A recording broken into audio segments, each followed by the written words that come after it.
Di sini Mr. Resumen. Hari ini saya akan menjelaskan sebuah film komedi berjudul I Am Losing Weight. Spoiler di depan. Perhatian, hati-hati. Film ini dimulai di kota Nizhny Novgorod, Rusia. Ini adalah seorang gadis berusia 20-an yang tinggal bersama pacarnya, Jenya, seorang binaragawan dan pelatih renang. Dia bekerja di sebuah toko roti, dan karena itu, dia selalu bekerja dengan makanan. Saat mereka bertemu, Anya sangat langsing, tetapi beberapa bulan kemudian berat badannya naik banyak. Suatu hari mereka diundang ke pernikahan teman. Anya mencoba pakaian lamanya dan sadar itu tak pas lagi. Ia menghibur diri bahwa tidak akan ada yang sadar padahal perubahan tubuhnya cukup drastis. Zenya pun tahu, namun ia enggan berkomentar karena masalah berat badan adalah topik yang sangat sensitif. Saat Zenya meliriknya dengan gaun itu, rahangnya sampai ternganga karena terkejut. Dia bukan lagi gadis yang dulu menjalin hubungan dengannya. Dia tidak ingin terlihat bersamanya di pernikahan itu karena semua temannya dari industri kebugaran akan ada di sana. Dia memberinya sindiran-sindiran halus dengan harapan Anya akan tetap tinggal di rumah. Anya bilang ingin di rumah dan pesan pizza, tapi Zenya berjanji mengucapkan selamat pada pengantin baru lalu cepat pulang. Sebelum pergi, ia mengangkat Anya ke meja dapur, namun mengelak saat hendak menciumnya. Anya sadar, tapi menyembunyikan rasa sakitnya. Saat dia pergi, dia memakai baju nyaman lalu menimbang badan dan mendapati beratnya 76 kilo.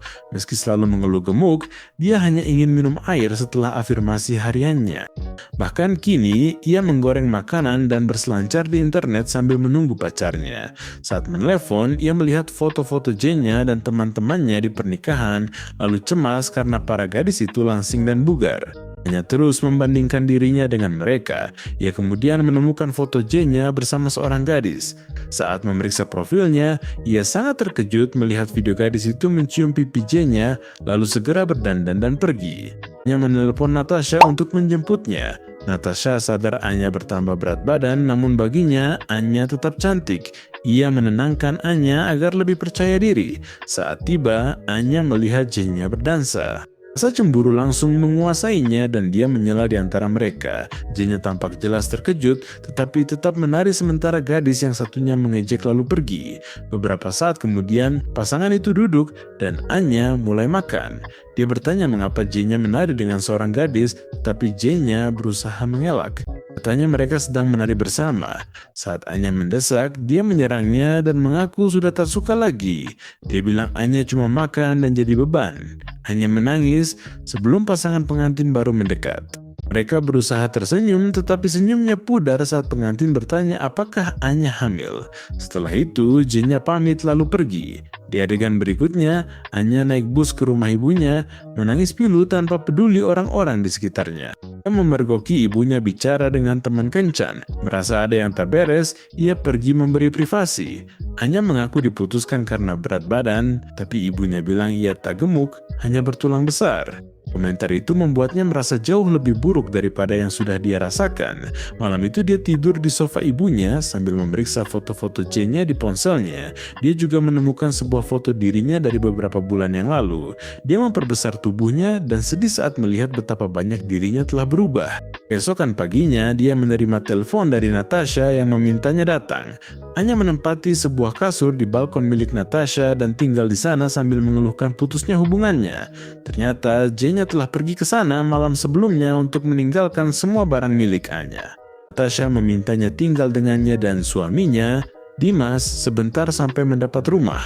Ia menghibur Anya, tapi ia hanya mau menangis dan mengeluhkan mantan buruk yang ingin ia ajak balikan. Bahkan Dimas pun menghiburnya dengan mengatakan bahwa dia adalah gadis terseksi di kota itu, tetapi itu tidak membantu Anya. Dia menghabiskan malam di balkon dan keesokan paginya Natasha mendekatinya. Natasha menceritakan kisah seorang teman yang berada dalam situasi yang sama dengan Anya. Pacarnya memutuskannya lewat pesan teks karena berat badannya naik. Alih-alih mengeluh seperti Anya, gadis itu ke gym dan langsing dalam sebulan. Mantan pacarnya menyesal sampai memenuhi kantornya dengan bunga agar dia kembali. Saat Anya mengeluh bahwa dia tidak punya cukup uang untuk mendaftar ke gym, Natasha menyarankannya untuk menggunakan uji coba gratis selama 1 minggu di semua gym di kota dan melakukannya secara gratis. Besokan paginya Anya mengucapkan afirmasi paginya, minum segelas air, dan pergi ke gym untuk pertama kalinya dalam hidupnya. Dia butuh waktu untuk terbiasa dengan peralatannya dan beberapa kali jatuh dari treadmill. Tapi semua usahanya jadi sia-sia karena 1 jam, kemudian dia berada di restoran sambil makan untuk 2 orang. Natasha yang bekerja di restoran itu membuang makanannya. Kecewa karena Anya tidak bisa berkomitmen lebih dari 2 jam. Dia meminta temannya untuk menunjukkan sedikit kemauan keras. Saat pulang, Anya mengoleskan pelembab ke seluruh tubuhnya dan membungkus dirinya dengan plastik. Dia berharap trik itu akan membuatnya kehilangan beberapa kilo sambil melahap sebungkus keripik kentang. Di tengah malam, dia mencoba mencuri makanan dari lemari es, tetapi dipergoki oleh Natasha. Besokan harinya, dia bertekad untuk tidak makan apapun yang tidak sehat. Hal ini sangat sulit baginya karena dia bekerja di sebuah toko kue. Saat menghias sebuah kue, dia tanpa sengaja menjilat glasir dari jarinya dan melakukan 10 squat untuk menebusnya. Sepanjang hari makanan memanggil-manggilnya, tetapi dia menahan diri. Pada satu titik dia sendirian dengan 1 kue utuh. Dia menatapnya selama beberapa menit sambil mencoba menciptakan alasan untuk memakannya. Setelah mondar-mandir dan hampir merusak sebuah rak, dia menyerah dan melahap setengah kue itu sekaligus. Hanya sadar dirinya bermasalah, ia mencari kelompok pendukung gangguan makan kompulsif dan bergabung dalam pertemuan. Di sana ada pria lajang bernama Kolya. Anya mengaku sebagai Angela dan berbohong soal kondisinya. Sebagai gantinya, dia mengaku sebagai seorang jurnalis yang sedang menulis artikel tentang gangguan makan. Kelompok itu mencoba menyadarkannya, tetapi Anya tetap tidak mau menerima kenyataan bahwa dia punya masalah. Kolya yang marah menunjuk satu persatu dari mereka dan menyebut mereka gemuk, termasuk dirinya sendiri. Dia juga bilang Anya berbohong soal jadi jurnalis karena tak mau mengakui masalahnya. Anya pura-pura ditelepon dan pergi, tapi Kolya mengikutinya, mengajaknya ke restoran, dan Anya ikut karena tak bisa menolak makanan. Kolya mengusulkan agar mereka menjadi teman gym satu sama lain. Dengan cara itu, mereka akan berolahraga bersama setiap hari, saling bertanya sebelum makan apapun, dan saling memberi dukungan emosional selama seluruh proses. Anya tidak yakin dengan niat sebenarnya dari Kolya, tetapi dia tidak melihat ada yang salah dengan mencobanya. Mulai hari berikutnya, mereka pergi ke taman setiap pagi untuk berlari. Awalnya, Anya enggan berada bersama Kolya, tetapi seiring waktu berlalu dia menyadari bahwa sebenarnya dia orang yang baik. Anya tidak lagi malu dengan tubuhnya yang terasa aneh baginya. Bersama Kolya, ia belajar mencintai dirinya. Mereka saling mendukung karena berbagi masalah yang sama hingga beratnya turun. Kepercayaan dirinya goyah saat dia pergi ke pesta kolam renang dan melihat gadis kurus yang sangat cantik. Saat dia merasa frustrasi, Kolya membantunya. Mereka sering berteriak sekeras mungkin untuk meredakan stres. Hanya tidak menginginkan hal lain selain validasi dari J-nya, dan itu membuat Kolya cemburu. Dalam 1,5 bulan dia turun 10 kilo dan siap untuk bertemu lagi dengan J-nya. Dia membeli baju renang dan berpura-pura bertemu dengannya secara kebetulan di sebuah kolam renang. Dia pelatih di sana dan terpana melihatnya. Setelah mengobrol, mereka masuk kolam dan bermain air. Namun gadis di pernikahan itu datang mengaku pacar J-nya. Hati Anya patah untuk kali kedua. Dia pergi berpesta dan mabuk semalaman untuk melupakannya. Pagi harinya, ia terbangun telanjang di tempat tidur Kolya. Sebuah kilas balik dari malam sebelumnya menunjukkan kepada kita bahwa Anya hampir pulang bersama seorang pria asing, tetapi Kolya datang tepat waktu dan menerima 1 pukulan di wajah untuk menyelamatkannya. Setelah pagi yang aneh itu, dia pergi ke rumah ibunya dan menceritakan semuanya. Menurut ibunya, Anya trauma karena ditinggal ayahnya sejak kecil. Ia mendambakan validasi J-nya meski itu buruk baginya.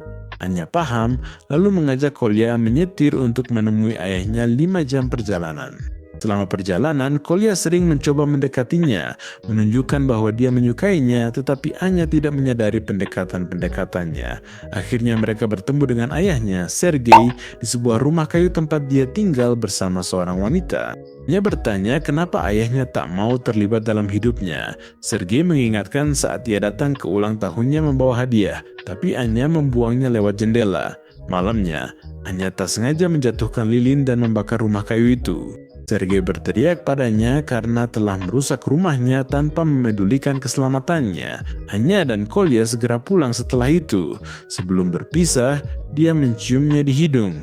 Kolya merasa seperti berada di puncak dunia dalam perjalanan pulang. Dia bahkan menukar jam tangannya dengan bunga untuknya. Di tempat lain, Jenya menemui Anya untuk meminta maaf. Setelah berbincang, mereka akhirnya melakukan hubungan intim. Saat Kolya kembali membawa bunga, ia melihat mereka dan pergi dengan perasaan kecewa. Hal ini membuat Anya menyadari bahwa dia tidak menginginkan hubungan yang tidak pasti, di mana dia selalu takut pasangannya akan meninggalkannya. Mereka kembali bertengkar dan Jenya pergi. Malam itu, dia pergi ke rumah Kolya untuk mencari teman, tetapi Kolya sangat marah, memberinya apel, dan menyatakan hubungan mereka berakhir setelah dia kehilangan berat badan. Esok paginya dia ke rumah Natasha, tetapi tak ada yang membuka pintu. Dia menggunakan jendela tetangga dan sebuah pipa untuk masuk ke rumah dengan berbahaya. Ternyata Natasha dan suaminya telah mengalami pertengkaran besar. Setelah itu sang suami pergi. Kedua gadis itu berbicara satu sama lain dan merasa jauh lebih baik. Keesokan harinya, Sergei kembali menemui Anya dan meminta maaf karena telah menjadi sosok ayah yang buruk. Ia pun menari bersamanya.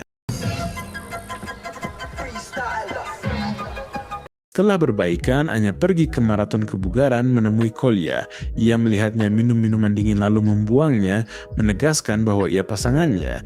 Ia juga bilang karena Kolya belum cukup turun berat badan, ia harus membantunya apapun. Mereka berjuang menyelesaikan maraton. Akhirnya, Kolya memberanikan diri mencium Anya.